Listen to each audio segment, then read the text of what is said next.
আমার কলকাতা নিউজ, কথা হবে সামনাসামনি।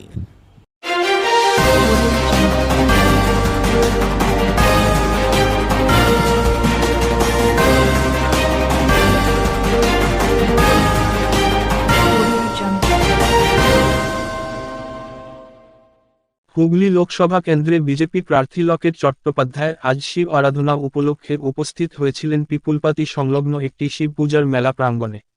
আসন্ন লোকসভা নির্বাচনে জনপ্রচার সহ মানুষের সঙ্গে জনসংযোগ করলেন বিজেপি প্রার্থী লকেট চট্টোপাধ্যায়। ঠাকুরের প্রসাদ বিতরণ থেকে সকলের সঙ্গে মিশে ফুচকাও খেলেন বিজেপি প্রার্থীর লকেট।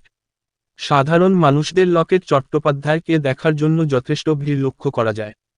তাকে দেখে স্লোগান ওঠে, জয় শ্রীরাম। পরে লকেট চট্টোপাধ্যায় সাংবাদিকদের বলেন, সৌগত রায় সন্দেশখালি নিয়ে যে বিষয়ে উল্লেখ করেছেন তাতে বোঝা যাচ্ছে তার বয়স হয়েছে, চোখে দেখতে পাচ্ছেন না।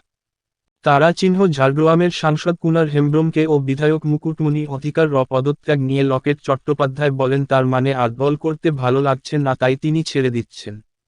তারা চিহ্ন সন্দেশখালি ওসি বদল নিয়ে লকেট চট্টোপাধ্যায় বলেন সিবিআই এর কাছে সব নথি পেশ করতে হবে সকলকে। তারা চিহ্ন অপেক্ষা করুন সকলের দ্বিতীয় দফা বিজেপি মাস্টার্স স্ট্রোক সহ বড় বড় বম ফাটবে বললেন লকেট চট্টোপাধ্যায়। দেখেছেন যে কিভাবে সন্দেশখালীর মহিলারা আওয়াজ তুলেছে, কিভাবে মমতা ব্যানার্জিকে উনি বলেছেন, মমতা ব্যানার্জি নিজে বলেছেন যে ওরা বহিরাগত। গণধর্ষণের কেস ওখানে দায়ের হয়েছে, এত কিছুর পরেও বলছে কিছু ঘটেনি।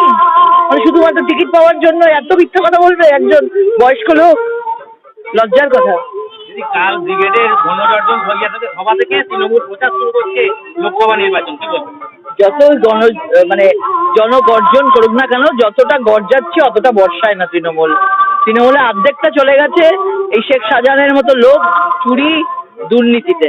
সুতরাং শুধু গর্জনই হবে আর কিচ্ছু হবে না, সব মিথ্যে কথার ওপর ভাষণ চলবে। সন্দেশখালী থানার ওসিকে বদলি করানো হয়েছে, কিন্তু পুলিশ বলছে রুটিন বদলি। এটা দেখুন, সিবিআই তদন্তভার নিয়েছে এবং প্রত্যেকটা জিনিস যা যা ওরা করেছে সন্দেশখালীর মহিলাদের সঙ্গে, আমাদের বিরোধী দলকে ঢুকতে পর্যন্ত দেয়নি। সব কটা কিভাবে আমাদেরকে কেস দিয়ে দুবার করে আমাদের আটকে রাখা হয়েছে, এখনো পর্যন্ত ওরা বলতে পারেনি ডিটেন করেছে না গ্রেফতার করেছে, এগুলো সব সিবিআই তদন্ত হবে। অভিষেক বন্দ্যোপাধ্যায় এখন তৃণমূলের নাম প্রকাশ হয়নি, কিন্তু অভিষেক বন্দ্যোপাধ্যায়ের নাম লেখা হয়ে গেল দেওয়ালে, কি বলবে? মানে আমার নিজের হাতের পার্টি, নিজের পরিবারবাদ বলে না, পরিবারতান্ত্রিক পার্টি। মমতা বন্দ্যোপাধ্যায়ের পর মুখ্যমন্ত্রীর আসন কে নেবে ওই একাই আছে দাবিদার, আর কেউ নেই। পিসি ভাইপো ছাড়া আর পার্টিতে কেউ নেই। যদি বিধায়কের পর একজন সাংসদও আবার দল ছাড়লেন, বিধায়কের পর একজন সাংসদও আবার দল ছাড়লেন,